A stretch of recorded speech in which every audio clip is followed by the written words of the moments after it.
Titanic کا ملبہ دکھانے لے جانے والی سمبرین تو 4000 میٹر نیچے جانے کے بعد پھٹی تھی، لیکن یہ سنیل فش وہ سمندری مخلوق ہے جس کو 8300 میٹر کی گہرائی میں بھی کچھ نہیں ہوتا۔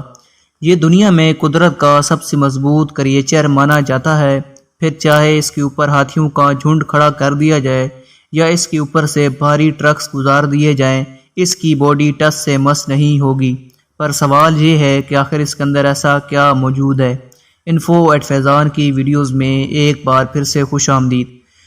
ناظرین، پیسیفک اوشن میں گھم آئی لینڈ سے 350 کلومیٹر ساؤتھ ویسٹ میں ٹریول کیا جائے تو وہاں سمندر کا سب سے گہرا حصہ آتا ہے۔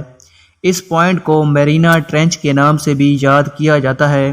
میرینا ٹرینچ سمندر کے باٹم پہ چاند کی شکل کی طرح ایک بہت بڑا کاروڈ ڈینٹ ہے جس کی لمبائی 2550 کلومیٹر اور چوڑائی 69 کلومیٹر ہے۔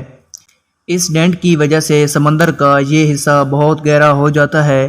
اس ڈینٹ کا اندازہ لگانے کے لیے اس کو گوگل ارتھ سے بھی دیکھا جا سکتا ہے۔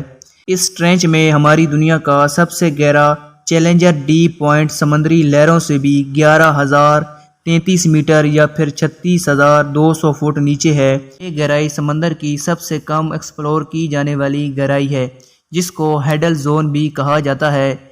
اس کا یہ نام گریک انڈر ورلڈ گوڈ ہیڈیز کے نام سے رکھا گیا تھا۔ اس گہرائی میں خطرناک اندھیرا، کھانے کی کمی اور ہڈیوں کو توڑ دینے والا پریشر اس بات کی صاف صاف نشانی ہے کہ یہاں مخلوق کا زندہ رہنا امپاسبل ہے۔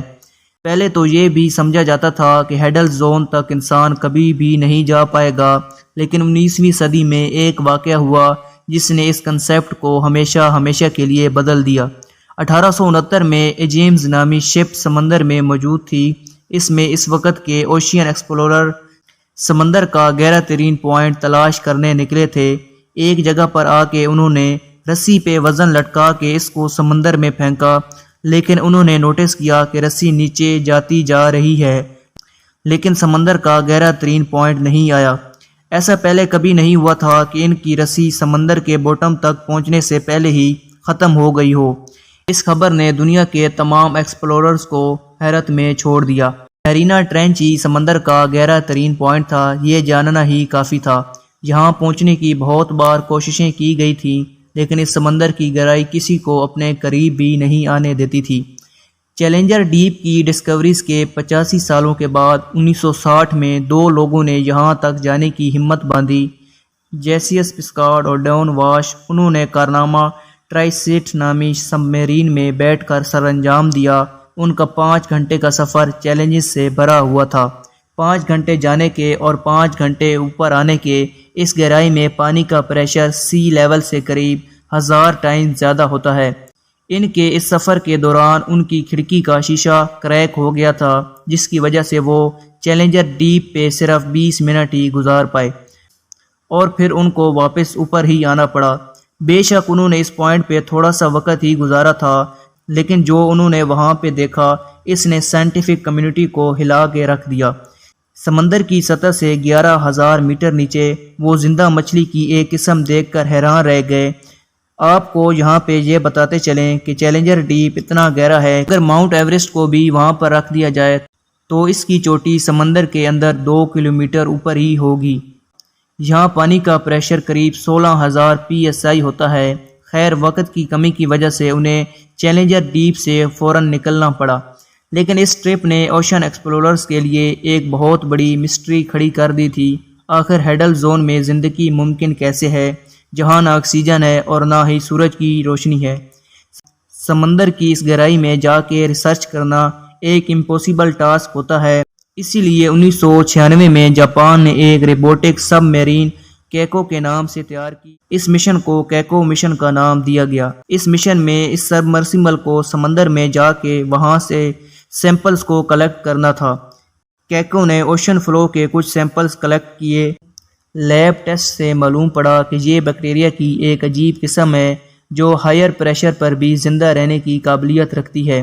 نارملی پلانٹس زمین پر فوٹو سینتھیسس کے ذریعے انرجی بناتے ہیں، یعنی کہ سن لائٹ، کاربن ڈائی آکسائڈ اور پانی کے ذریعے، لیکن سمندر کے اندر زندگی کا ہونا پاسبل ہے تو وہ انہی بیکٹیریا کی وجہ سے ہے۔ بیکٹیریا کیمیکل پروسیس کے ذریعے کاربن ڈائی آکسائڈ اور پتھروں کے منرلز کو ابزورب کر کے انرجی اور آکسیجن بناتے ہیں۔ اس پروسیس کو کیموسینتھیسس کہا جاتا ہے۔ یہ نوٹس کیا گیا کہ ان بیکٹیریا کی وجہ سے بننے والی انرجی سمندر کی اس گہرائی میں بسنے والی دوسری مخلوق کے لیے انرجی کی سورس بنتی ہے۔ یہ ایویڈنس اس بات کو ثابت کرنے کے لیے کافی ہے کہ سمندر کی گہرائی میں زندگی پوسیبل ہے۔ میرینا ٹرینچ میں حیرت انگیز طور پہ سب سے زیادہ گہرائی میں رہنے والی مچھلی کو بھی دیکھا گیا ہے، جو کہ ایک سنیل فش ہے۔ چونکہ یہ ہیڈل زون میں رہتی ہے، اس لیے اسے ہیڈل زون سنیل فش بھی کہا جاتا ہے۔ 12 انچ تک لمبی اور 3 انچ تک موٹی یہ مچھلی اپنے جسم پہ جتنا دباؤ برداشت کرتی ہے وہ جان کر یقین کرنا ہی مشکل ہے۔ اس مچھلی کا باڈی ایریا قریب 25 اسکوائر انچ ہوتا ہے اور اس گہرائی میں 16,000 PSI یعنی کیلکولیشن کے حساب سے ہیڈل سنیل فش اپنی پوری باڈی پر 1,70,000 کلو گرام کا وزن برداشت کر رہی ہوتی ہے۔ امید کرتے ہیں آپ ہماری اس ویڈیو کو بھرپور لائک اور شیئر کریں گے۔ آپ سے ملاقات ہوگی ایک اگلی ویڈیو میں، تب تک اللہ حافظ۔